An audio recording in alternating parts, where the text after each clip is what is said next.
Hi friends, என்ன lunch பாக்ஸ்ன்னு பார்க்கலாம். அதுக்கு முன்னாடி என்ன டிஃபனுன்னு பார்த்துடலாம். ரவா உப்புமாவுக்கு தாளிப்பு போட்டிருக்கேன். வெங்காயம், பச்சை மிளகாய், கருவேப்பிலை போட்டு வதக்கிட்டு ரவையும் போட்டு நல்லா வறுத்து எடுத்துகிட்டு சுட சுட தண்ணி ஊற்றி ஒரு 5 நிமிஷம் சிம்மில் வச்சுட்டு நெய்யை போட்டு ஒரு 10 நிமிஷம் சிம்மில் வச்சுருங்க. அந்த கேப்பில் சாதம் வெந்துருச்சு, வடித்து விடணும். பசங்களுக்கும் போட்டு கொடுத்துருங்க.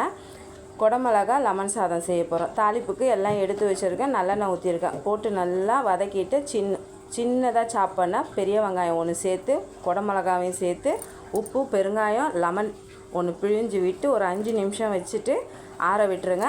சேப்பங்கிழங்கு வேக வச்சுருந்தேன். மசாலா போட்டு தடவி வச்சுட்டா நம்ம வறுத்து எடுத்துடலாம். அதுக்கப்புறம் சேப்பங்கிழங்க தோசைக்கல்லில் போட்டுருங்க. சாதம் ஆற வச்சுருந்தோம். கொஞ்சம் கொத்தமல்லி சேர்த்து சாதத்தையும் சேர்த்து நல்லா மிக்ஸ் பண்ணி எடுங்க. சூப்பராக இருந்தது டேஸ்ட்டு. சூப்பராக குடமிளகா லெமன் சாதம் ரெடி ஆகிடுச்சு. சேப்பங்கிழங்கும் சூப்பராக ரெடி ஆகிடுச்சு. சாப்பாடும் கட்டியாச்சு. இந்த வீடியோ பிடிச்சிருந்தா லைக் பண்ணி, ஷேர் பண்ணி, கமெண்ட் பண்ணுங்கள், சப்ஸ்கிரைப் பண்ணுங்கள், சப்போர்ட் பண்ணுங்கள்.